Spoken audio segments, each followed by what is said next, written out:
essa aqui, essa com essa, né? Não, teria que ser duas, né? Essa com essa, né? Ficaria 1, 3, 2, depois essa com essa, 1, 2, 3. Então são duas permutações, então mais, né? E essa aqui, ó, eu acho que eu teria que fazer primeiro essa aqui, essas duas, e depois essa aqui. Então, duas permutações.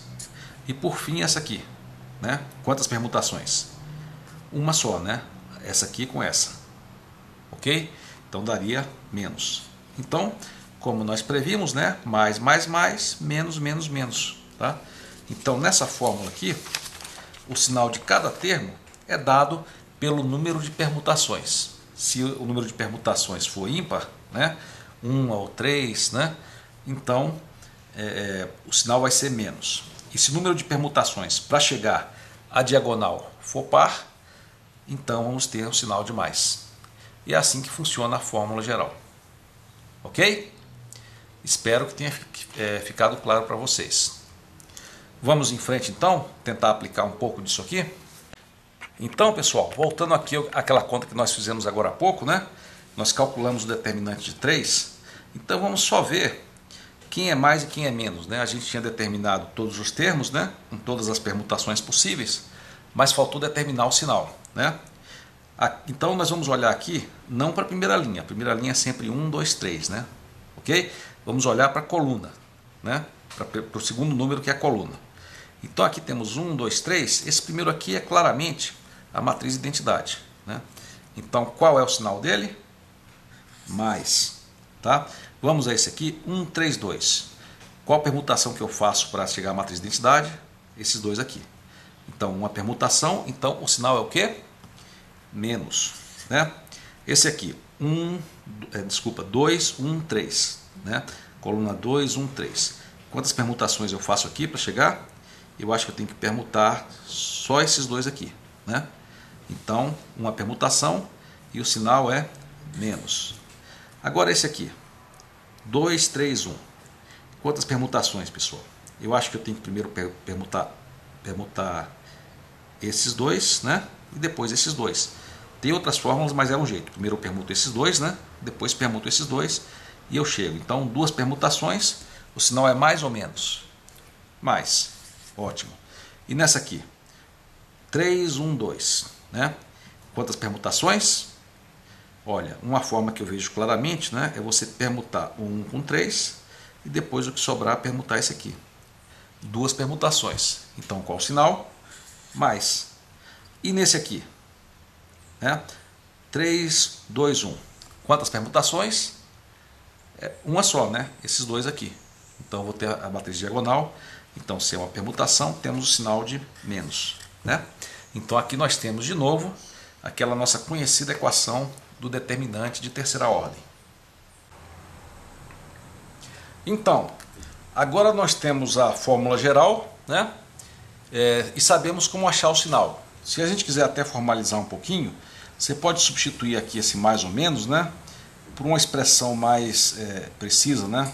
Por exemplo, você pode substituir ele por alguma coisa que faça o seguinte: quando o número de permutações é ímpar, o sinal é negativo, e quando o número de permutações necessário para chegar na matriz de identidade é par, né?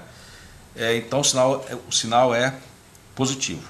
Então poderia ser, por exemplo, menos 1 elevado a n, né?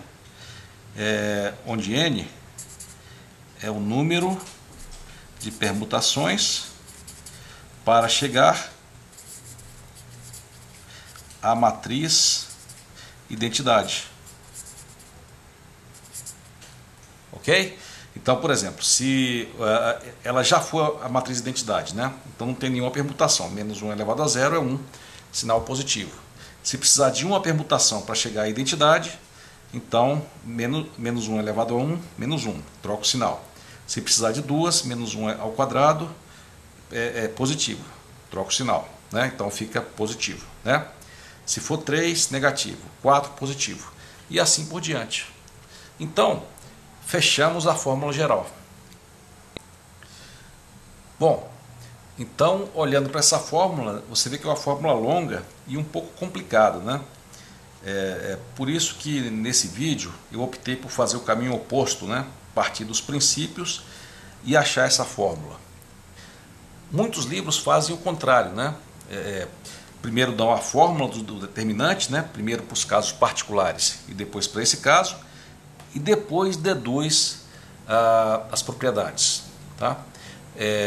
Eu usei esse método porque eu vi em uma outra aula, né, do professor Strang, gostei bastante e achei que talvez aumentasse um pouco o entendimento. Mas de qualquer forma, a gente pode fazer agora um link desse procedimento com o link do que é feito nos outros livros, né? Basta a gente fazer o seguinte: agora que a gente viu essa fórmula, né, e a gente entendeu bem o que ela diz, vamos agora fazer o seguinte: a gente pode simplesmente deduzir as propriedades 1, 2 e 3, né? E aí, se a gente conseguir deduzir as propriedades 1, 2 e 3 dessa expressão aqui, aí a gente tem toda aquela teoria já automaticamente. Entenderam?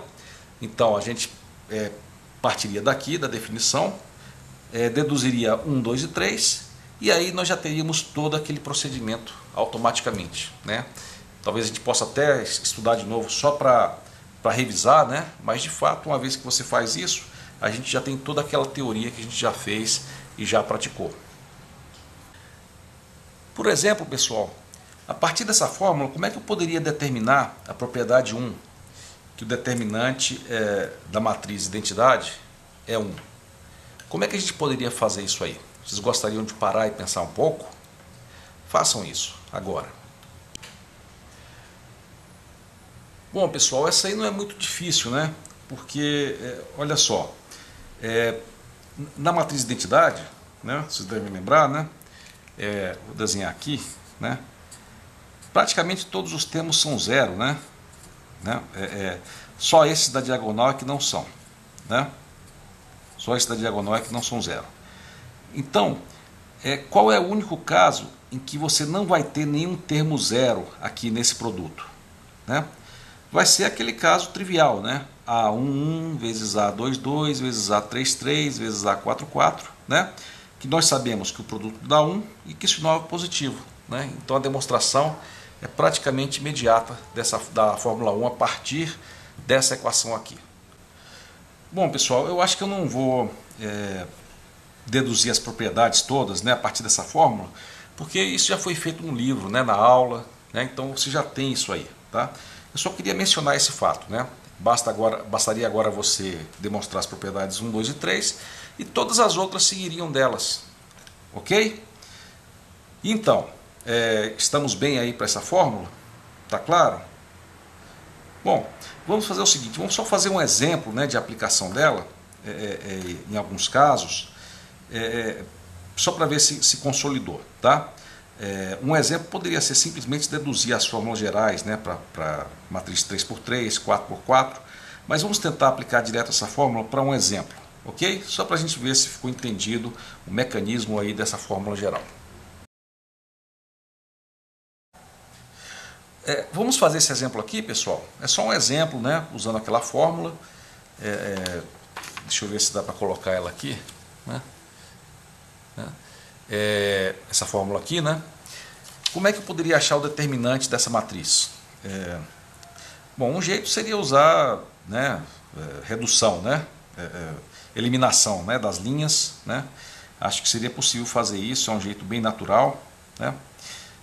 Mas vamos fazer aqui usando a fórmula geral, só para treinar um pouquinho. Vamos lá então.